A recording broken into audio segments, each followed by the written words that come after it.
The Friendship Podcast is back in action.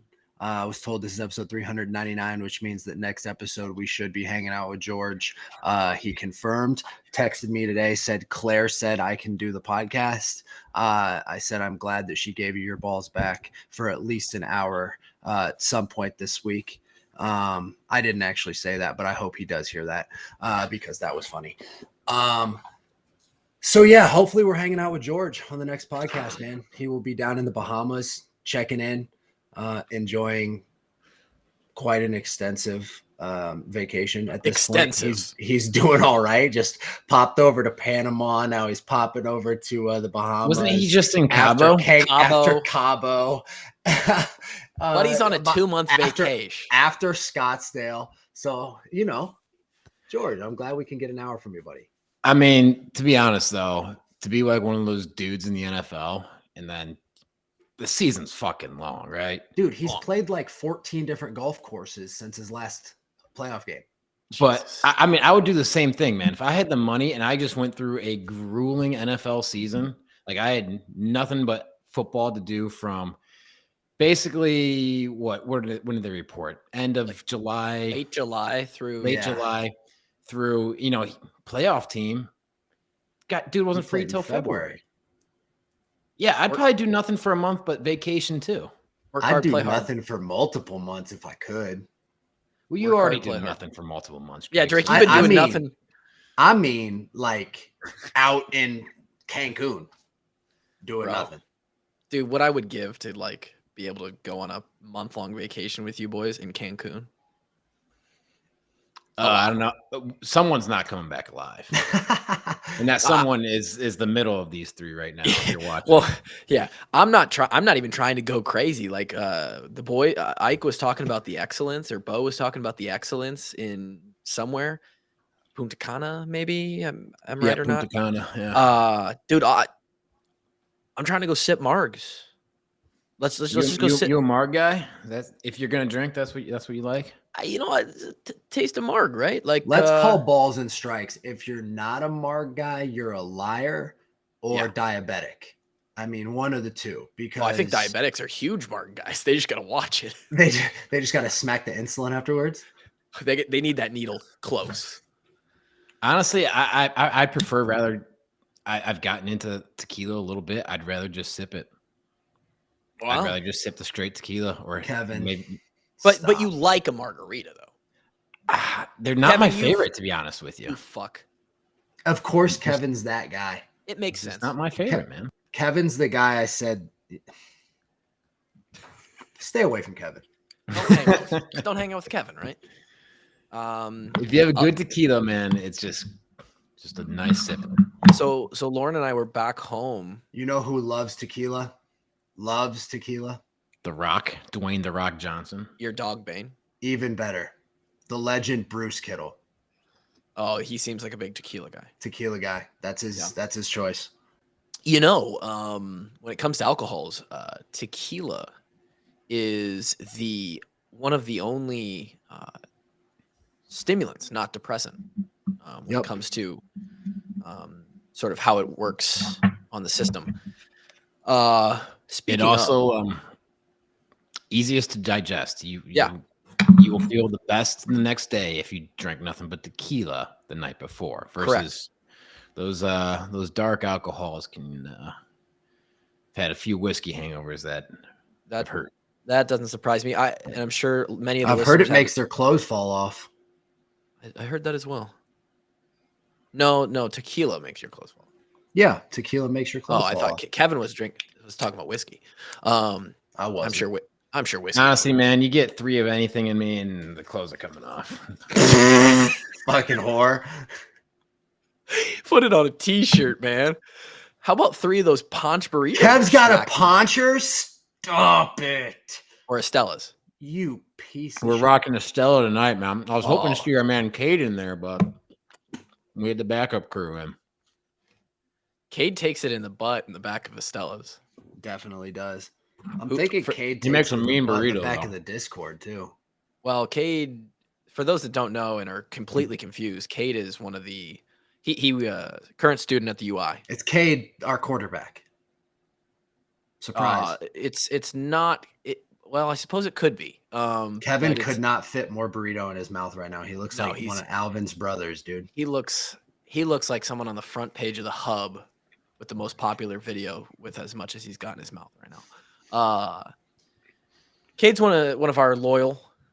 He's very participatory in the Kevin. Fucking breathe, dude. We need you to stay alive. We need juicy opinions on the back half of this podcast when we get to the racial discrimination stuff. I got to fuel up for that, man. That's gonna be a lot to do. You're right. I'm currently fueling up for that. Drake's always fueling. Gary is just laughing his ass off in the background. It's funny to watch him over in the side. So where were we? Oh, you boys know I don't drink, right? So the last time I drank was actually tequila. It was a tequila soda or whatever those ranch waters are. Mm-hmm. Bo Bauer gave me one at the Ward tailgate at the Wisconsin game, I believe. Yeah, I think I still got about 12 in my fridge for that that didn't get drank from that. Really? Well, I actually found those. Found them very nice. That ranch water was the first alcohol that I had consumed. It was the only alcohol that I consumed in the year of 2022. That's cute, Bubblegummer. I thought we were talking about Cade. No, we're coming back around to margaritas. This past weekend, Lauren and I went to the hometown favorite Mexican restaurant, El Portal in Marshalltown. And your boy had himself a marg. Congratulations.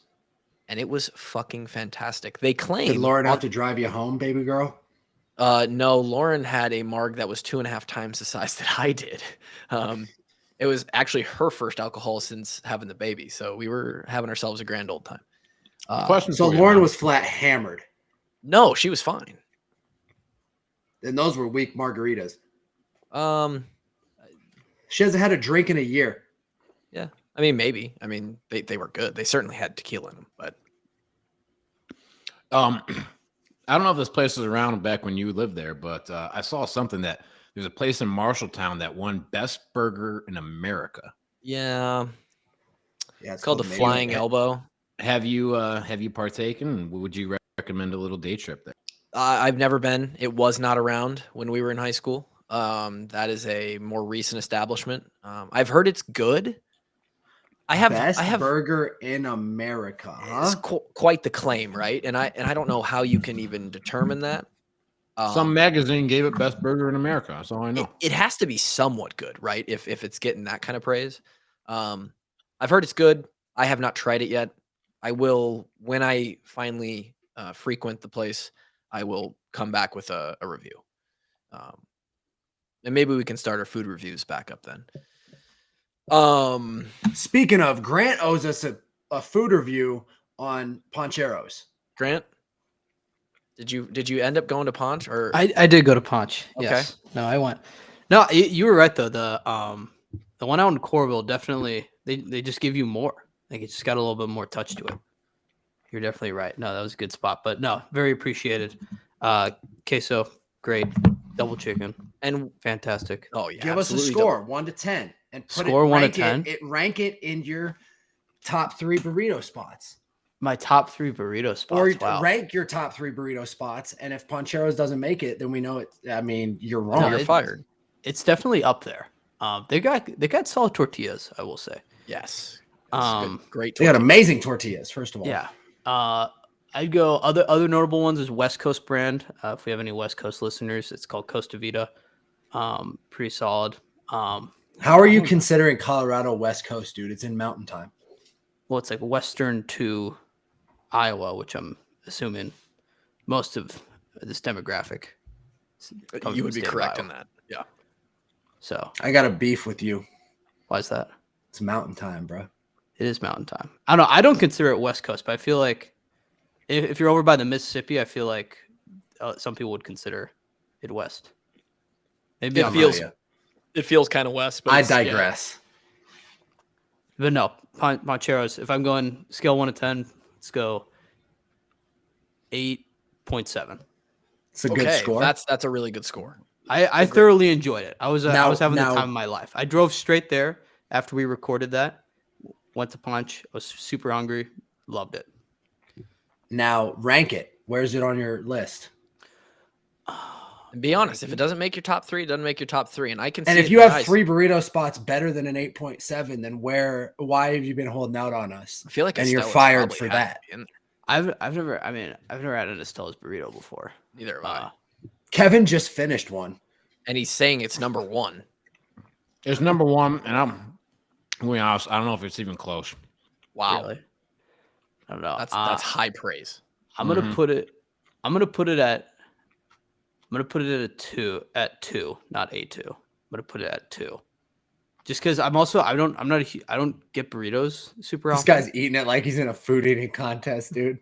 Dude, it looks like he looks like Kobayashi. And I'm pretty sure he didn't mute his mic because I could hear something in the background. And I know people are gonna love that. This turned into a fucking mukbang. I mean, what are we doing? Like, I love Kevin, Kevin's dude. I can't get enough of this guy. Kevin's ASMRing a burrito, and there's people at home touching themselves to the mic sounds that's going on. Like, what is happening right now? I mean, this podcast has just gone down the shitter. Which, to be honest, it really kind of started in the shitter. If we're Shout out Ott Farms. yeah, everybody loves the Ott Farms hat, by the way. They should. Everybody should sell love a Ott lot of Farms, too. hats. He could sell a lot of merch if he just. Well, Drew, if you're listening, which you should be, because you're in a combine and 2 out of the 3 of us are like 2 of your favorite 5 people on earth, favorite 10. So you should be listening. Sell your Ott Farms hats. I cannot wait to see Drew here in the next couple months. Also cannot wait. Yeah. So there's 12 minutes of solid content to really just ease you in on this. You got to laugh before you don't. Before whatever's coming next here. You know what made me laugh was seeing Kev dance in that video that Ike sent to us.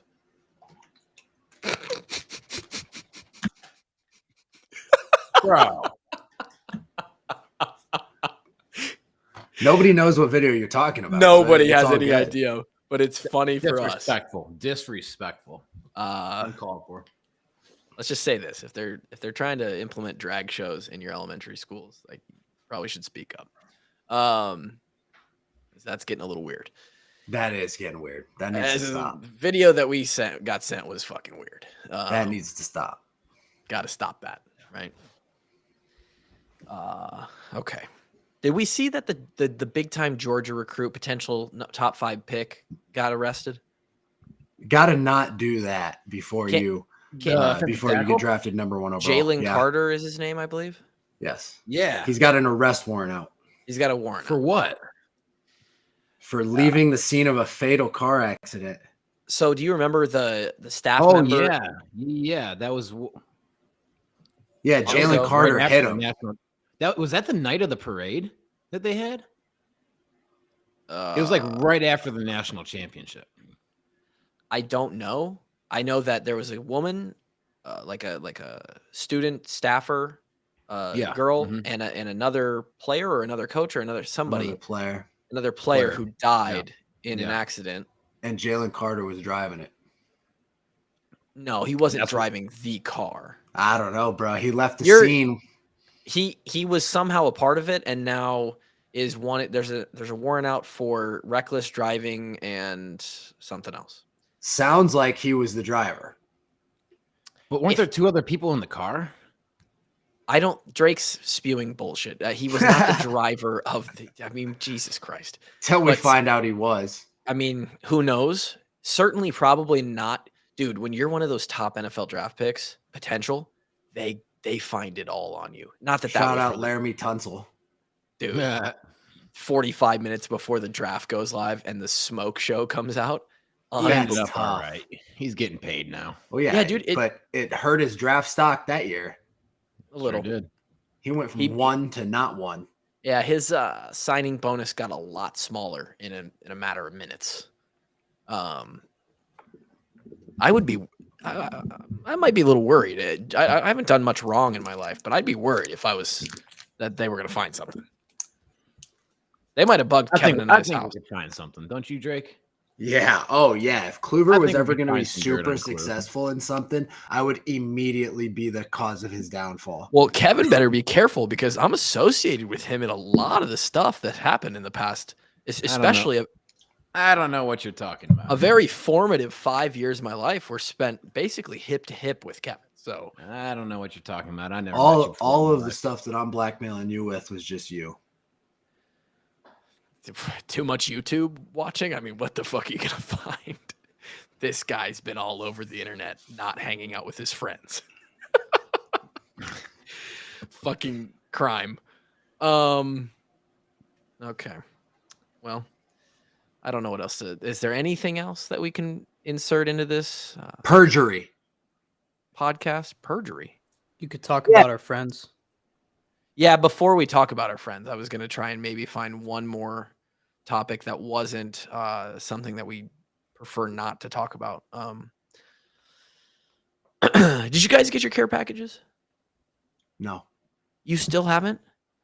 Kevin did. He's reaching for the fuck yeah.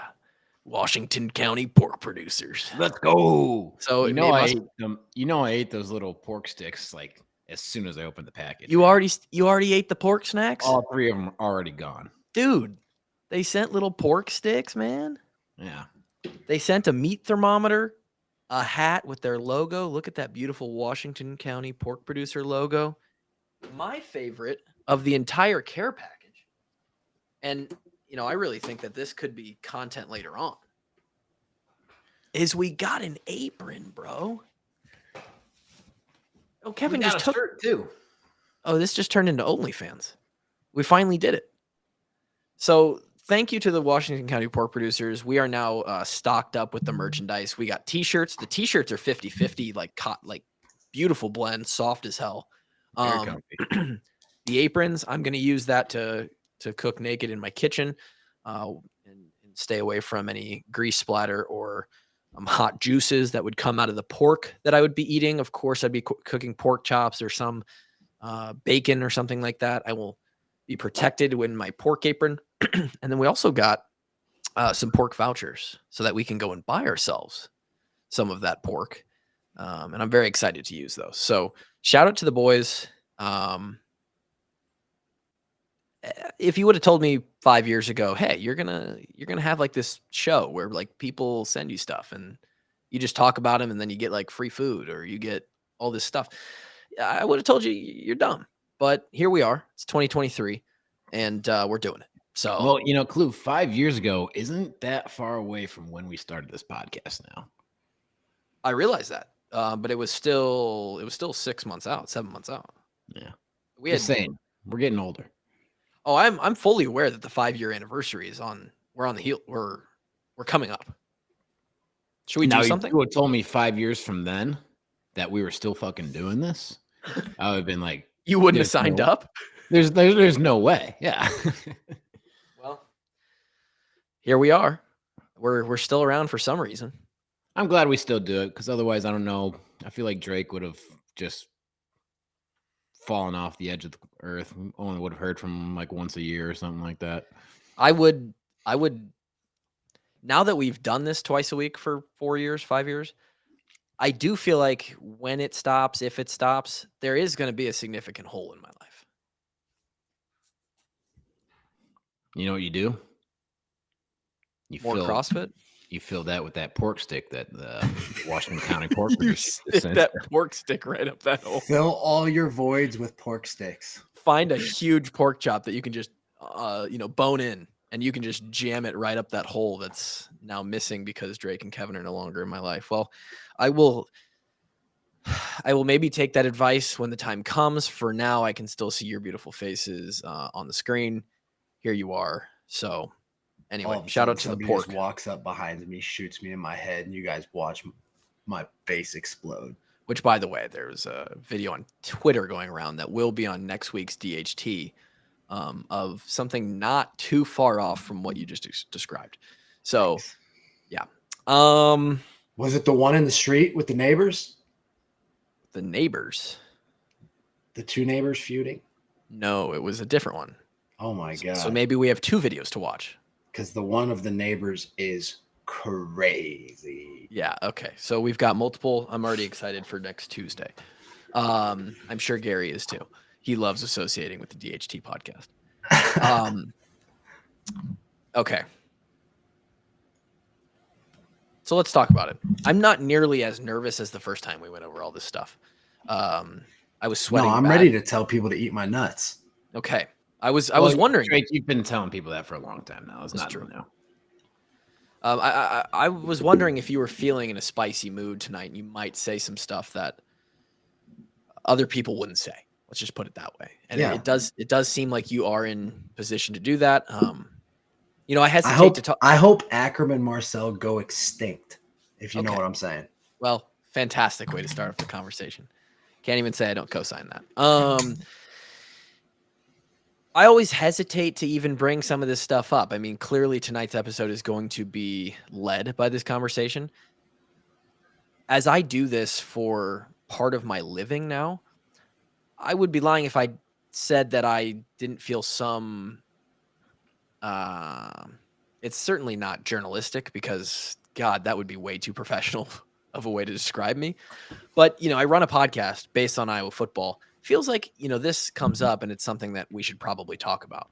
However, in another world where we don't give a fuck, like to the max, like we really don't care, there's probably an instance where we just skip over this and we just don't talk about it because we don't care to. And we're trying to be positive.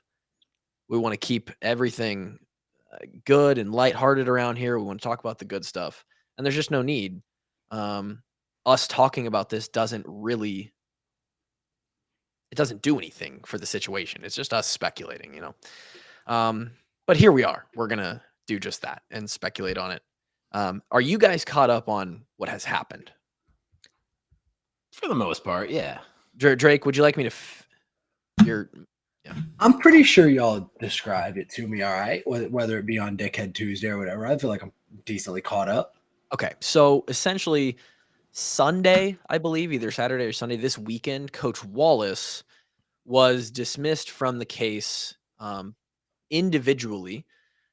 With that, from what I saw, it came out that the reason that he was even added to it in the beginning was sort of just to get more information, something about his personnel file or whatever. They were never really actually supposedly trying to come after him.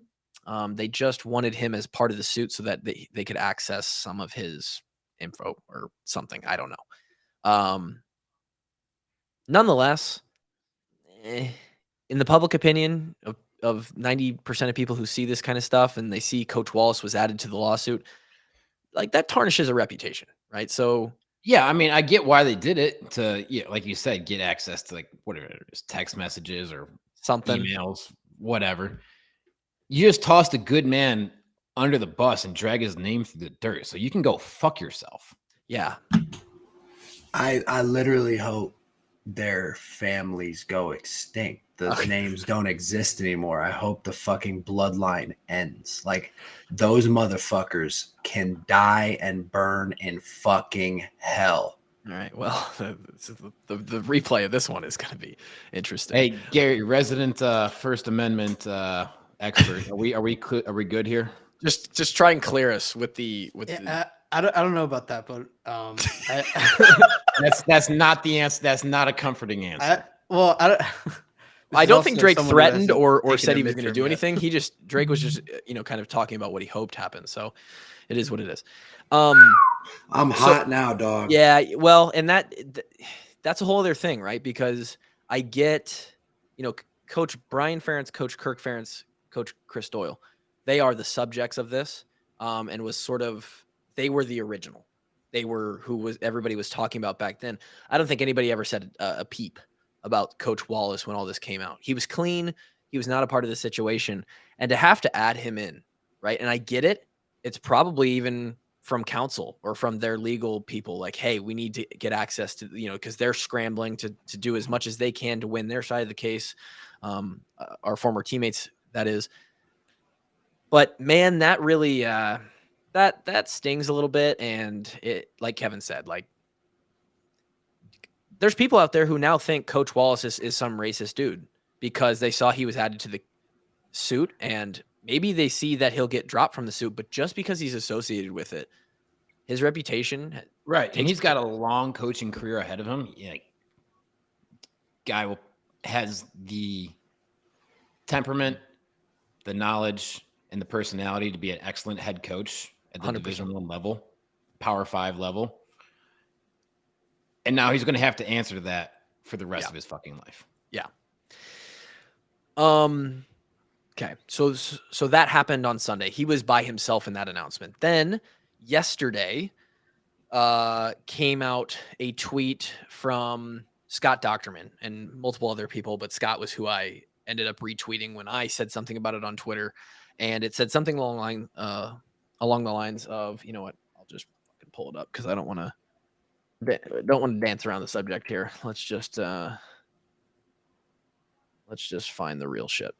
So Scott said, plaintiffs in racial discrimination case against Kirk Ferentz, Brian Ferentz, and Gary Barta and Chris Doyle have filed for dismissals without prejudice in their official and individual capacities. According to documents filed today, claims can be refiled, and the suit is still open versus the University of Iowa and the Board of Regents.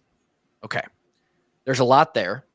And this whole thing, as a sidebar here, opened up an insane conversation between lawyers in our Discord who happen to be of the law, litigious people. And they were having conversations that were so far over my head, I would have needed 2 or 3 ladders, okay? It would have had to have been a WWE ladder match for me to get up to that level of discourse back and forth. Should we have them on to explain it? Probably not, because even as lawyers, like, you know, you're still, you know, I'm sure they would do a better job than us, actually, though. From the law standpoint, here's what I gather from this dismissal by the plaintiffs of KF, BF, Doyle, Barta. This means without prejudice, by the way, because it could be with prejudice or without prejudice. This means that they have now been dismissed from this case. It doesn't mean that things are over, right? But now they are legally coming after the University of Iowa and the Board of Regents and not individually coming after the coaches and Barta. They could, because it was dismissed without prejudice, be brought back into a suit. They could be. Okay. Here's where the speculation, these are not facts. What I'm about to say is not facts, but from what I gather from smarter people than me, this means that, and I wrote it down here. I wish I was better at just going off the cuff with this. What this means is basically that our former teammates and their counsel likely see a much better chance of settling with the university and the Board of Regents than they do with the coaches individually. And that is because when it comes to Coach KF, Coach BF, Coach Doyle, those individuals feel like their case and the evidence against them is strongly in their favor, and that there is no reason to settle. They do not want to settle. And good. And there is reason for that, right? And of course, you've got 3 white guys on a podcast who are going to probably lean that way. But what we could have told you all along here was, yeah, there's good reason not to settle. And it's because individually, I'm going to get into the nuance here in a second. We feel pretty much like they didn't do anything wrong intentionally. Intentionally is a working term there. So now I'm going to offer my opinion on that. I think that this makes them look even more money grabby than they were before, because they're basically saying, fuck, this is taking too long. Okay, we're not going to come after you guys as individuals. Our legal counsel is saying it's probably better to go after the university, yada, yada, because that's who's going to settle with us. We don't really care who gets in trouble here or where the money comes from. We just want the settlement. Now, I mean, right. If you cared about change in the program, right, you'd go after the figures in the program, not the university as a whole, right? you would think that if they had a problem with Kirk Ferentz, a problem with Brian Ferentz, a problem with Chris Doyle, and that was really the motivation, they would stay strong on their pursuit to take them down, right? Get them out of the program, whatever it may be. We've been saying it for quite a while now. These guys want money. And at this point, they probably need money to pay for how long this fucking lawsuit's been going on. Bankrupt them. Fucking bankrupt them. So those are sort of my ideas. So that's the basis of this. I personally, Tyler Kluver, listened to John Miller's podcast on the Iowa Everywhere Network just before this podcast. He is the only one who has done, at least the only one I've listened to that's also in the Iowa media that has sort of commented on this update in the case. I'm aware that he also talked about my tweet and all other stuff. John and I text. We've got a good relationship. It's all good there. So you may hear some terms or some themes in what I'm going to say here that are similar to kind of what he talked about. And for those that don't like to hear me talk, you are probably going to hear majority of like my opinions here.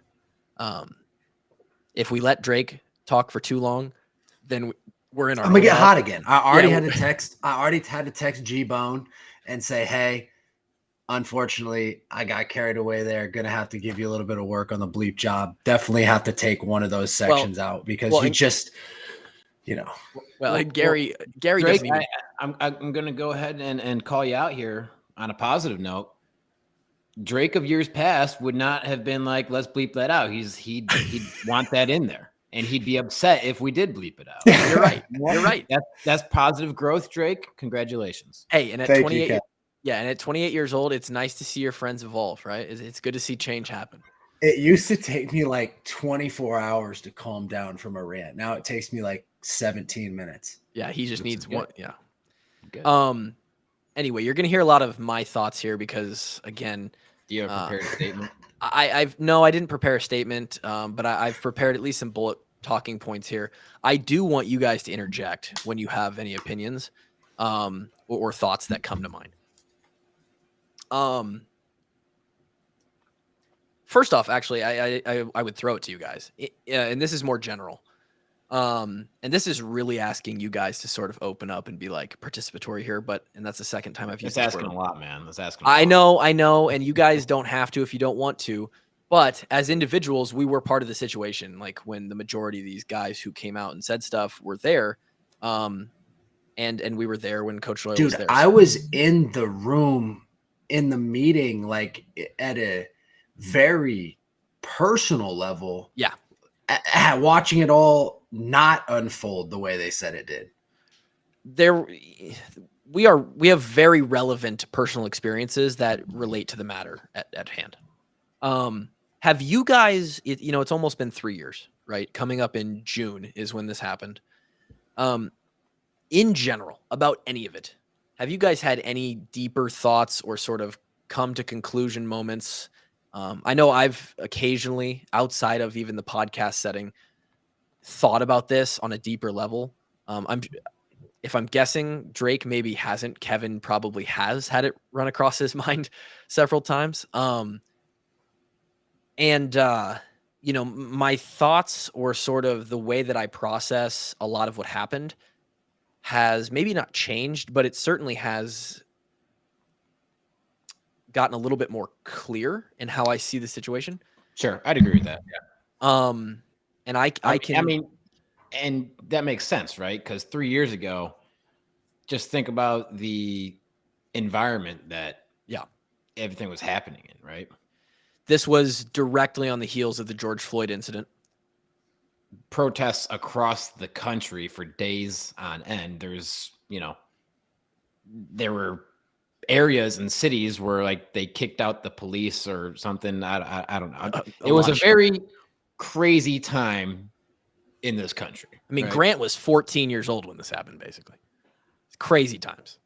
And to have that all going down, yeah, it was a lot to process at the time. And not only that, but then within the microcosm of the situation, it's no secret that the three of us respected Coach Doyle and obviously Coach Ferentz, both Ferentzes, very much.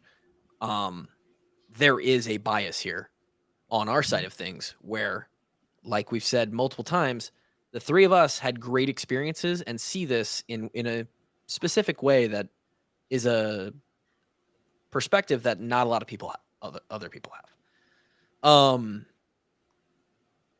I remember specifically when this shit started happening, we started getting screenshots of different tweets from our teammates going on around some player group text threads. It was like, holy shit, like they're going to tear Doyle down, right? Like they're going to, bro, it wasn't just Doyle. It was, they were going to burn the whole fucking place down. You're right. It wasn't even just about Doyle. It was more so the program in general. It was like, holy shit, like this thing that we just gave our lives to, it's about to come crashing down. It was anyone who had set foot there in 15 years. Doesn't matter if you were there for a year, if you were there for 5 years and graduated, and anyone who had any sort of gripe whatsoever and just opened up the floodgates, and then, it just got amplified and blew up into what it became, right? And initially, and this is, and I'm going to get to this being sort of a common theme here as well.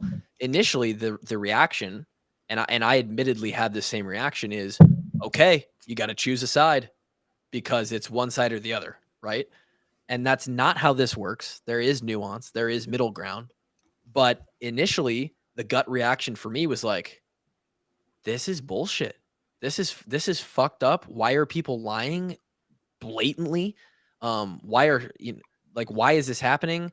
How do we make this better? Where does this go? Like, there was an initial gut reaction to be like, this is not right. Drake, you want to say something? I just couldn't believe that it was immediately guilty. Right. It was just like anybody can say anything, just immediately guilty. And you don't even question. And it's trial by the mob, right? And right. It got to a place. It felt like that scene in The Dark Knight Rises where they set the guy in front of the mob and they're like, do you want excommunication or death? And then they choose excommunication. They have to walk out on the ice and sink. Like, that's what it felt like. You're either choosing death or death. Yeah. No, but I mean, the public opinion and the sentiment and just the overall zeitgeist of the time made it to a point where Coach Doyle was unemployable. And like you could go on and defend him. He could have stayed in the program for this entire time, fighting a lawsuit and all that stuff. But it just made public opinion so strong that there's really no other choice. And it's one of the downsides of social media. And the way things work nowadays is, I mean, again, on the heels of that George Floyd situation. And I'm not saying that if George Floyd didn't happen, that this wouldn't have been as big of a deal, but it didn't help, right? And so it was very, as someone who sees it a different way and knew that not all, but a decent percentage of of statements being made on Twitter were just openly false, fabricated in some instances.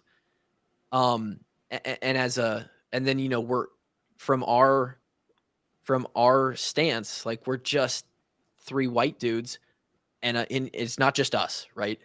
And I've talked to 100 other white dudes, and not just white dudes. I've talked to some black dudes who felt very differently as well, and had to stand there and say, the snowball's momentum here is not something that I can step in front of. No, and us three having the only former player podcast out there at the time, It's like, just fuck. it's like, fuck, I have to fucking say something about this. And I have a career. I would rather not get canceled right now. This is not our opportunity. I have 40 more years I have to make a living. This was just not ideal for me. Kevin saw his fucking professional life flash before his eyes. Yeah. I mean, in reality, he was the only one here that really had skin in the game from a professional standpoint. I know. I now feel I've never thought about that till now. Yeah. Shit, I did. Clue, you put a tweet out there, like saying like you didn't like tiptoe, but you were back when we first talked about it, the first podcast after this happened. Yep. Yeah, you didn't tiptoe around it, but the way I would put it is we were very careful with our language, right? 100%. Because again, the general fever of the moment of the time, summer of 2020, was, any single word could light off a fire, right? And I mean, I look even worse now. I fucking look like Coach Doyle now. So like, coming from a guy like me, anything I say, it's not going to matter anyway. No one, and there is some reason why it shouldn't matter here as well. I'm going to get it matters. It's just a different perspective, right? Sure. I don't want the you can't go and claim to have had the same perspective and experience of our players, but it doesn't make our opinion invaluable. Sure.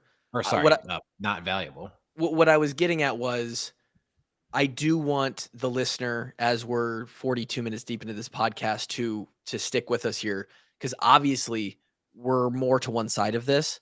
I'm going to give merit to the other side and bring you to a middle ground at which I think this whole reality sits. Which is what I was talking about when I asked. There was a reason for why it got set off, right? 100%. This is not out of thin air. Right. This was not conjured out of nowhere. And going all the way back to now, them going after UI and the Board of Regents and still seeking a settlement, that is connected, right? Because this is not out of thin air is why they will get a settlement probably from what I'm hearing. Yeah. And maybe they don't, but why they at least have a chance at settlement with the university, because there was some oversight, some things that, we're going to get there. So my tweet yesterday, I tweeted out, once I saw this, I said, so many thoughts we'll discuss on the podcast Thursday, which is what you're listening to now. I'll say this.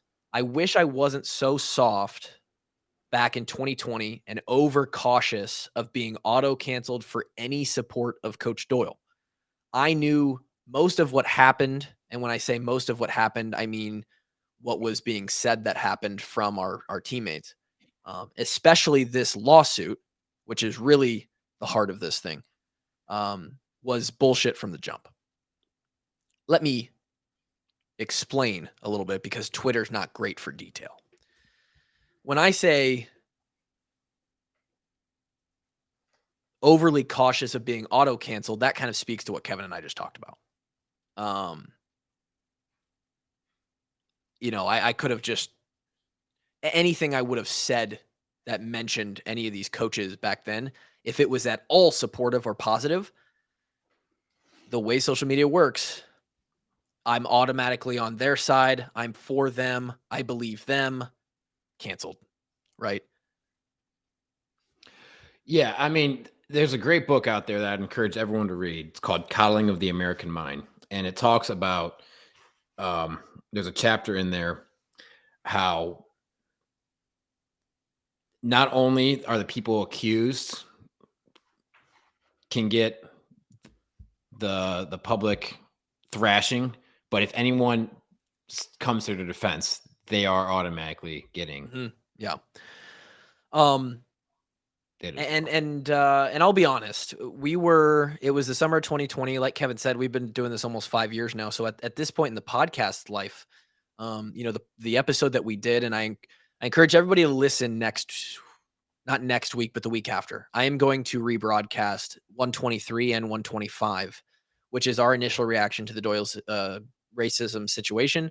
And then our conversation with James Daniels and Jordan Lomax. I'm going to rebroadcast those during spring break when Gary and I are both gone. Those are obviously super relevant now as this case sort of starts to go in a different direction or go in some direction. And it kind of fits perfectly with us being on vacation. So listen to those when they come back out. But this podcast was 100 plus episodes deep. On the back end of things, I will just be honest, financially, we were starting to see the actual power that we had in building a brand. Maybe Kevin and Drake weren't because, again, I embezzle all the money on this operation. But financially, monthly income from the different legs that this washed up walk-ons thing had was just about to reach the tipping point of, holy shit, I don't have to get a job. I can combine this with my fitness stuff, and I can now do something crazy, cool, and silly and make an income. And this major fitness stuff. It helps, but no. I was coaching before. No. It certainly helps. We made him, Kev. Don't let him tell you otherwise. We made him. He owes us some royalties for sure. I was ultimately absolutely going to consider the financial implication of what putting all of my true thoughts out there would do to this brand. That's why I say I was overly cautious of being auto canceled. I wish I wasn't, because of this. And when I say any support of Coach Doyle, I'm not also saying that Coach Doyle is just completely not at fault here, or that there wasn't some stuff of which he was a leader of in the program that, again, needed to change or needed some adjustment. But he deserved some support because, and again, this is when it comes to the lawsuit specifically, the character, the discriminatory individual acts, specifically with Brian Ferentz, it was him throwing a trash can at Akram Wadley. Some of these other, and he threw it because of me, and it didn't hit Akram. It hit a wall, and it was kicked. It wasn't thrown. Exactly, and there's videotape evidence that Akram's straight up lied on this, and it goes down the list, right? But some of these individual accounts of Coach Doyle said or did this to me.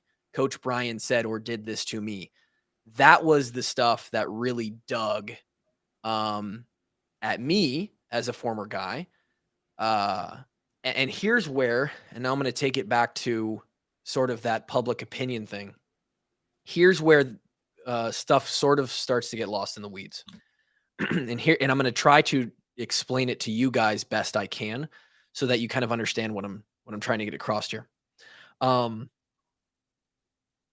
In the public opinion, there are two camps, right? On Twitter, there's two camps.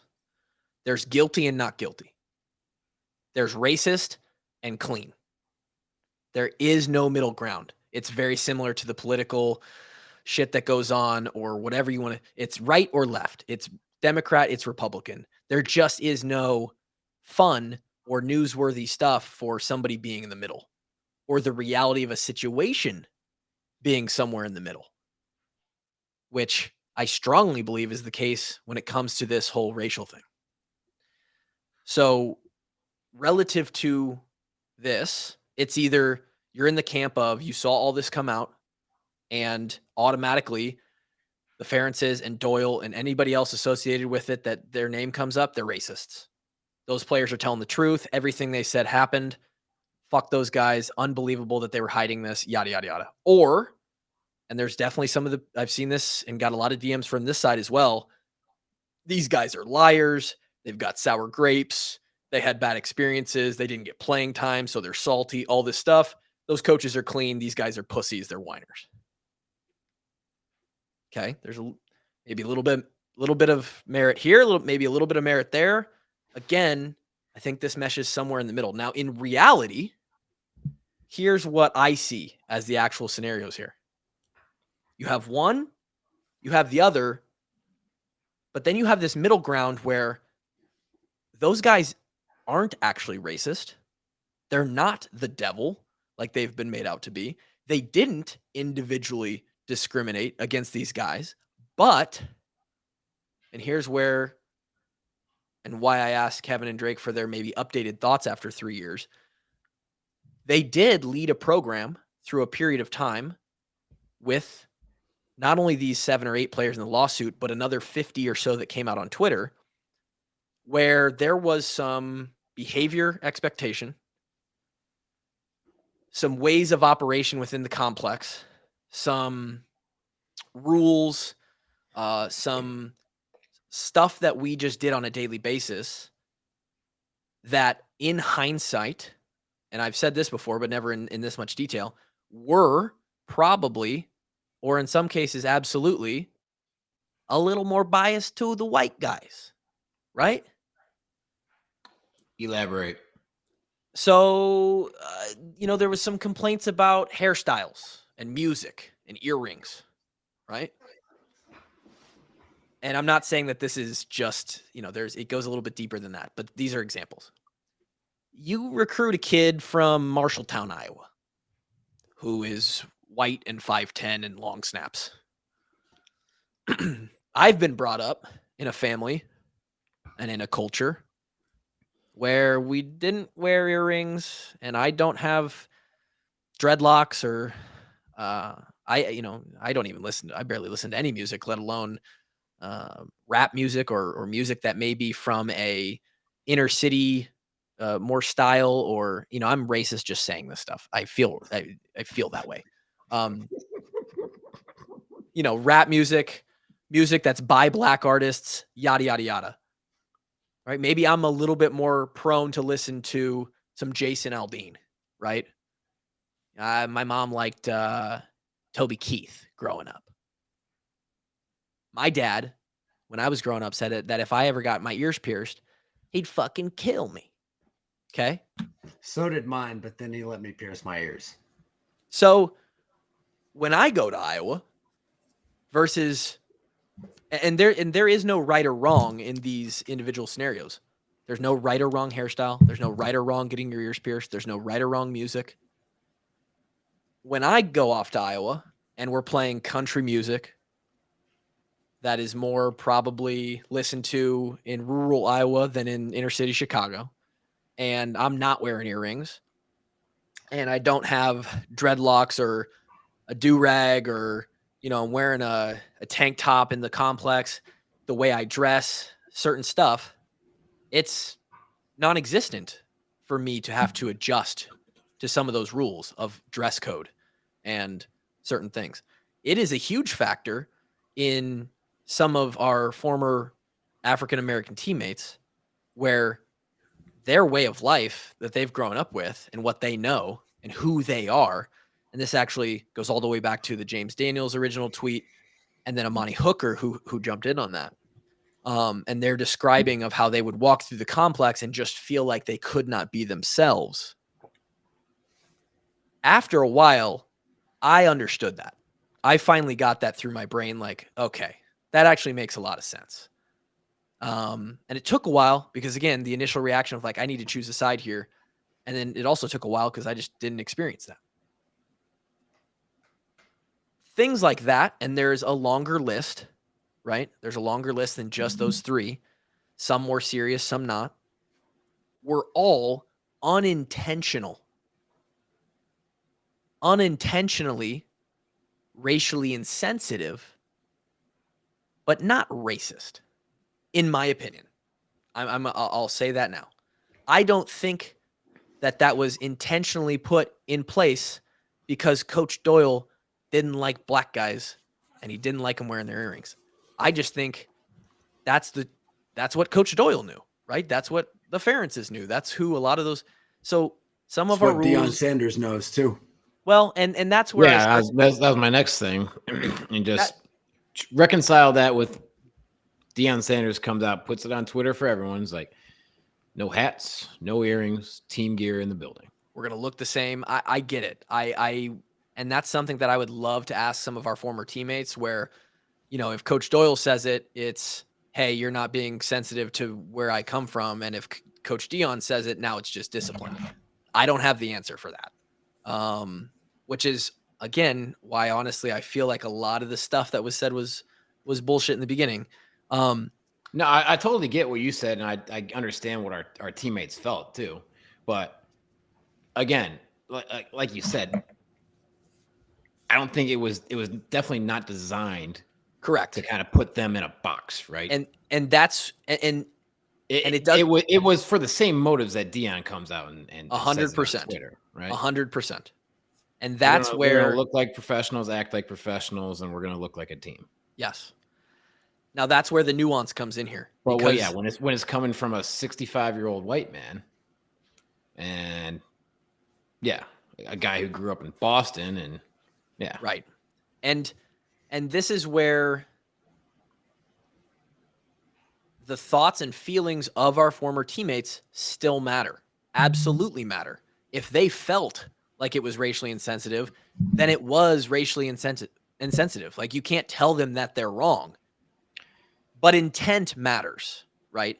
And where this went was, the coaches, they're racist. Not, these coaches need to take a look in the mirror and maybe adjust some of these things so that our players all feel comfortable. And as I talk here, and remember that this is a podcast and we can't just talk for 10 hours here and explain everything. So there's going to be a lot of generalization and summation here, but you get what I'm trying to say. So in my opinion, and then this goes back to, again, why I think they've maybe got a case for settlement here. Supposedly James Daniels did go to Gary Barta and say something. That was all part of this. I believe James also went to Coach Ferentz and said something about sort of some of the racial disparity in some of the rules and regulations that we were carrying in the program at the time. And nothing was done at the time. And so that's where the oversight and maybe some of the university not handling that situation well could end up in some of the settlement. Nonetheless, what we just all described sounds not harmless, but a whole lot less evil than where a lot of people landed in this whole situation, which is, oh, wow, the coaches at Iowa are racist. And it's just so much more complicated than that, and not that malicious intent. In my opinion, right? So I don't know if you guys have more thoughts on that there's a lot of words there, but that's how I sort of view the situation. I view it as a middle ground.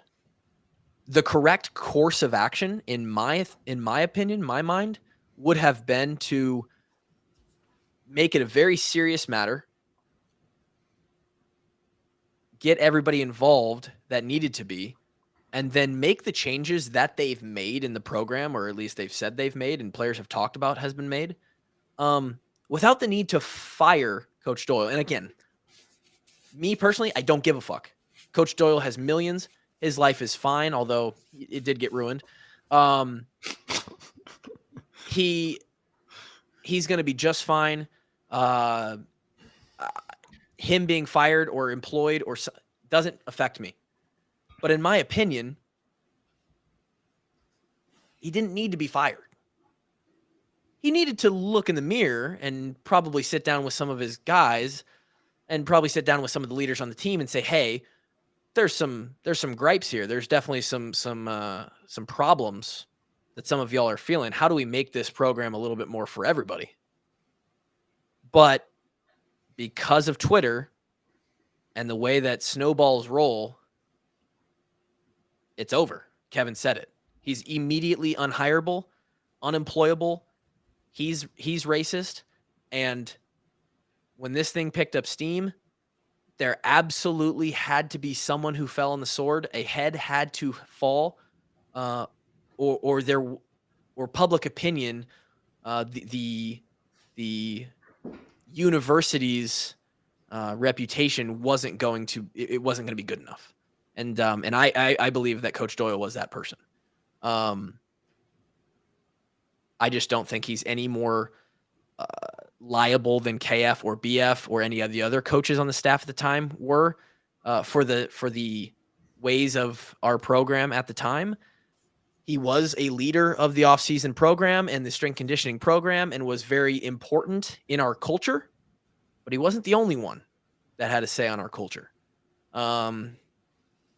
He was the one who took the hit here mostly. So that's where I see it. And this dismissal makes me feel good. Back to the John Miller podcast. John talked about how this is not a victory lap. I agree. It's not. There's really no victories in this whole situation for the general public, for the university, for anybody who's just seen for the black guys, for the white guys. There's no victories in a racial discrimination situation. However, and I don't know what you want to call it, it's a big win for those coaches and guys like us on this podcast who know the deep, true character of those coaches and got to witness it for 5 years. Again, a win. A positive. I don't know what you call it. Because this, in my opinion, again, draws a line legally that shows, okay, it wasn't individual discrimination. It wasn't them being specifically intentionally racist. It was just the other stuff that the majority of those guys on Twitter were trying to get out. A lot of people will forget because you read the flashy ones, the fun ones, many of them which were the made up ones. But a lot of those former African-American teammates of ours, their agenda was a whole lot different than the agenda of these guys in the lawsuit. 1,000,000% for sure. Like there's a lot of guys who came out and said stuff on Twitter that I had a lot of respect for and still to this day have a tremendous amount of respect for, right? 100%. And they came out and said something out of a good place because, like you said, I don't know if that just because you feel something is insensitive that it is, but if you feel like that is, then something's up. Then, right, it's not allowing them to feel like they're able to be themselves. It's not allowing them to play at their best. It makes them feel uncomfortable. What I think would have been great is, Kluver, your brother was in the meeting, a week after this all happened? He was. You just have everyone in the program is in the team meeting room. Yep. You just have an open mic, free for all, come to Jesus moment. Yep. I think something like that before this ever even happened would have cured it before it even became a problem. 100%. Right? Because then you can have coaches explain, it's like, I'm not coming down on you because I don't like you because you're black. I want you to succeed because your success equals my success. I'm trying to help you, right? I want you to be disciplined here, here, and here. We want to look like a team when we're in the building. We so that you can come from a place of love and get the gripes out. It's like, no, man, that's not what we're doing here. We're trying to do what's best for you and for as a team, right? Yeah. And I've heard multiple stories from that room, and it was quite a wild fucking meeting. Quite a wild meeting, it sounds like. And I agree. If I wish I was a fly on the wall or if I'm glad I was nowhere near it. I haven't decided yet, but I think a big old family meeting would have cured this before it even became a problem, right? Because, like you said, if guys feel like there's a problem, then there is a problem. Yes. Now, is it particularly racist or racially insensitive? No, but if you feel like there's a problem because a significant amount of your team doesn't feel like they're getting the respect, the opportunities, etc. If there's a bunch of guys who feel like there's a problem, you're not going to be performing at your best as a as an organization, as a team, yada, yada, yada. 100%. And maybe there is a problem, maybe there isn't, but there needs to be discussion and resolution of why people are. So maybe the guys who, even the perception of a problem is a problem, right? Correct. Even And if there's nothing underlying. I'm Yep. not saying there wasn't nothing underlying. Again, you were pretty accurate, and I'd echo a lot of your thoughts, right? There was things that made life harder for our black teammates than our white teammates unintentionally. It's just, Yes. culture adjustment, right? Yes. And then you see the guys who have a hard time adjusting. They wash out. Then you have an overly white group of dudes in the upper classes, right? Yep. Those guys are the ones who get elected to leadership positions, whether it be captains, off-season captains, whatever. And now it starts to look like the deck stacked against you, right? Yeah. And that's where it's like, are we equals on this team? Or is it like, do we have the fair shot? There was a valid place where this all came from. Yes. Once it got on social media, though, that is where it went to the far 100 extreme. times beyond where it actually was as a problem in the program. Yep. And then like you said, you had those guys who were, in my opinion, I'm sure your guys as well, just trying to be opportunistic and make a payday. Yeah, there was and for dragging men who I have a tremendous amount of respect for and did a lot for my development as a young man. This is from me to the plaintiffs in that lawsuit. Seriously, you can go fuck yourselves. And that's a sentiment that is echoed by many of and I've talked to them. This isn't just me. I've talked to these other former black teammates. There are some fuck you guys to that group of players from their black teammates as well, from their boys. Because it ruined the message. It ruined the pursuit of the middle ground of which we are trying to describe here. So yeah, those guys. Right. And what does it do? It hijacks the message and it twists it into what it's about, right? Yep. Now you have those people on Twitter on the other side. It's like, oh, everyone's just griping, they're thin skinned, it's a money grab, right? Yep. When there's legitimate claims. There's some legitimate stuff that was not nearly as big as what, again, it got made out to be, but there was some validity to where this all brewed up from. And I will say it because there's people who see guys in the jersey, and when they wear the jersey, it creates this shield of invincibility. And man, they're just a great Hawkeye. I had somebody who listens to the podcast. He'll listen to this, and I had someone who listened to the podcast say and respond to me in my tweet yesterday. Said, I sent Akram a message. I sent some of these guys messages saying I felt bad for how they felt in the program and yada, yada. And I responded, I would never say this. I would never say exactly what I said to the guy because I just don't want to go that far with it, but it is how I feel. I said, some guys aren't who you think they are. Some guys are not who you think they are. Oh, of course. I mean, think about the black and gold jersey and the touchdowns. It creates this veil of good guys, great Hawkeyes, man. They gave everything. And no, like a couple of these guys are bad dudes. Drake's talked about this fucking laundry list of illegal shit that they did during their time in college that we know of and have fucking receipts on. These guys, if they weren't so lucky, half of them would be in jail. White and black. There's bad dudes on the team sometimes. Right. You get 110 people, you're not going to get 110 angels, right? And this is something that humans love to do with their celebrities, their athletes, professional, college, whatever, right?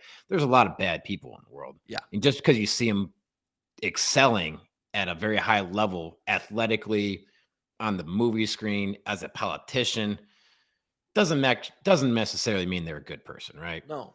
And the end of that conversation, there were some less than stellar characters that we had to spend our time with at the university. And when I said that, the response was sort of baffling. It was It's one of those things, though. On the field, he was a great guy, as was, and then he says, as was DJK. Sorry, but I like those guys. Yeah, And they were good fucking football players, yeah, right? and all I had to say was, "Hey, man, they were great at football, but you're just not. You just don't have the perspective here." And I just stopped the conversation. Right. I mean, we're not arguing that they weren't good football players, right? Dude, Akram was fucking unreal. He's got some of I mean, we would have had a much worse senior year without Akram, right? We would have not have won as many games as we did. We didn't have that great a year to begin with, but would have been worse. And it turns out Guy was incredible, sweet feet on the field, and also incredible at selling footballs that he would never send to people, right? Like that's the facts. And I want to end with this. And I don't know, I teased this a long, long time ago, and this was sent to me by a former player. This was, I believe, part of the Hush Blackwell report that initially came out and did find racial bias, right? Confirmed racial bias. These are quotes and testimonies from African-American individuals. I've never showed this. I've held on to this for a long time. I don't know if anybody's seen this. So if you want to see the YouTube of it, go to the YouTube, subscribe. We don't have cool stuff like this all the time, and I wouldn't even call this cool, but I'm gonna share the screen here. And these are testimonials from former. Shout out Joel Welsh, the GOAT. Yeah. The man. This is Joel Welsh. He was third or fourth in command on the strength conditioning staff. And these are all statements on Coach Doyle, I believe. So this is Joel Welsh. We get into our profession to help make an impact on those we serve, to build lifelong relationships, and hopefully leave a legacy on those we encounter. Coach Doyle has done that for me as well as countless others. I not only regard Coach Doyle as a mentor, but as a friend and a father figure. Coach Doyle gets the best out of everyone he coaches and works with because he sees the best in them. He sees someone's potential before they see it in themselves. That is the marking of a great coach. Coach Doyle's impact goes beyond X's and O's. He is not only on the forefront of training and performance, but he also creates an environment for someone to maximize their true ability and potential. And by the way, yeah, Joel Welsh is black. Okay, so there's two sides to the story here for those who are still in question, right? We got a few of these. Chris Kirksey. Again, these came out but never got media attention because it didn't fit the fun narrative. Kirksey. I've seen these. I didn't know that these were public. Coach Doyle they're public now, bitch. Coach Doyle has helped me develop not only by exceeding on the field, but also preparing me mentally for the next level. I had high expectations for myself, and he helped me push to thrive in everything I did. That is what coaching is about, pushing your players beyond what they think their limits are. Coach Doyle would be a great piece to helping men find reach their potential. Micah Hyde. Coach Doyle is a huge reason why I'm here today. His knowledge in physical training and transforming athletes is remarkable. I'm early into my 8th year in the NFL, and I feel better than I ever have due to the knowledge he's passed on to me. I don't know who this is. James Frazier. Evidently, he was director of strength conditioning at Harvard. He was at Iowa in 2006, 2008. Coach Doyle, again, every single one of these is an African-American former staff or player. Coach Doyle has been one of my largest advocates, not just in this field of strength conditioning, but also in life. I have worked to emulate my coaching style after his. During my time working with him, he has shown himself to care deeply for the athletes under his care and to demand the best of anyone working with him. He pushed each of his athletes to focus on details and push themselves outside of their comfort zones. He pushed me to be a better strength coach, father, and teacher.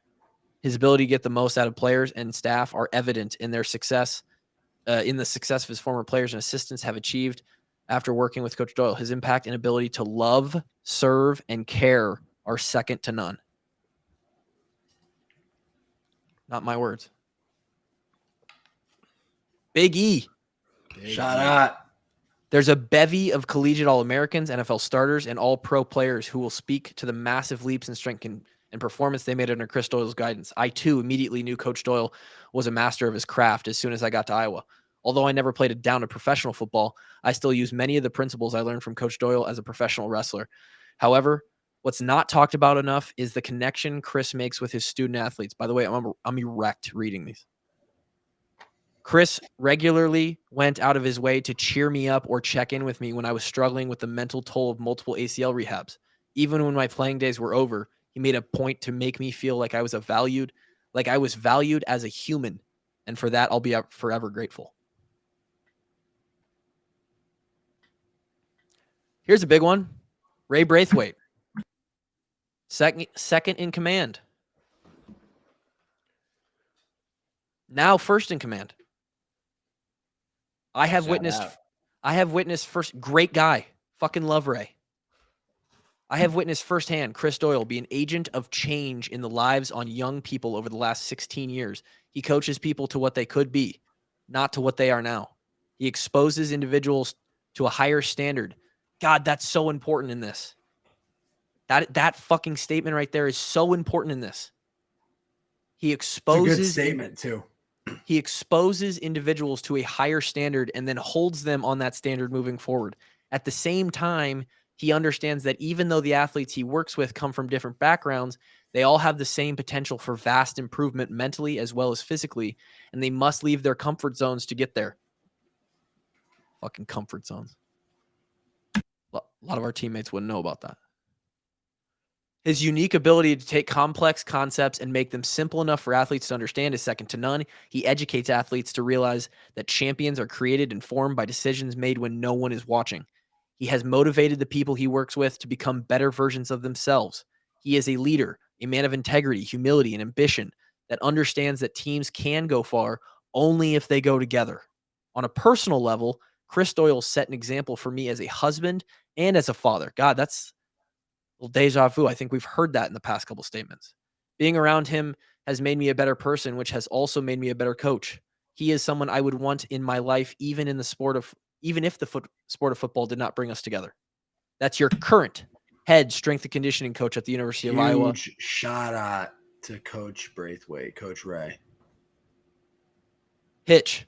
I appreciate everything Coach Doyle has done for me in my career, not only held me accountable in sports, but in life. Thank you for the traits you instilled in us. It will make us better men, brothers, sons, fathers, and husbands. My experience with Coach Doyle was everything I needed to succeed in life. D-Rob. Fuck Michigan. Legendary. I don't remember any other honorary captains, but Derek Robinson came in and said, fuck Michigan. And we went out and beat the number 3 team in the country. What a legend. Coach Doyle is a master at physical and mental preparation. He has proven to be an elite teacher in injury prevention, mental preparation for the highest level of football. The atmosphere that he creates and maintains is a model environment that teaches you how to overcome all aspects of adversity, mentally and physically. He builds confidence and mental and physical strength in student athletes. He expects professionalism from every student athlete that he works with. He is at the top of his game, and he expects you to do the same. He has earned the utmost respect from those students who are serious about being the best they can be. He created an environment that if you had issues or challenges, you could talk to him about it right away and deal with the matter at hand. He was always open for that type of conversation. I, too, have the utmost respect for Coach Doyle. Simply put, he made us men. I'm ready to fucking swarm.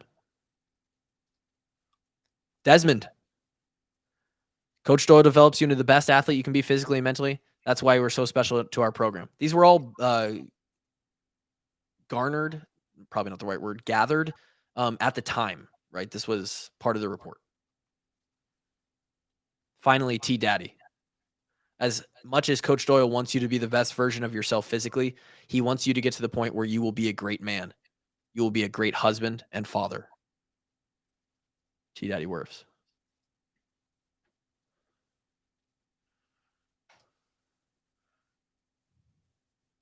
So, I don't know. You make the decision. All right. You as the listener or a bystander in this situation, it's gone on for 3 years now. There's going to be more that go into it. But there's some opinions and statements that you probably hadn't heard before. Those who aren't going to come out publicly either, especially back then. I don't know. Any last words? We've gone for an hour 20 and my wife's going to fucking kill me because I'm not helping with bedtime right now. Nah, I got nothing to say. Drake, we appreciate all your thoughts the last. Yeah, Drake, dude, you've been fucking instrumental in this. You didn't want my thoughts. I know. We got a taste, and boy, was I was full. I was full. Chew on it. For those listening, it's somewhere in the middle. It's somewhere in the middle. We'll talk to you in 400. I hope that Kittle comes through. If he doesn't, we might have the most disappointing century episode that we've ever had. I don't know what that will be. 400 coming on Monday. We'll talk to you then. Peace.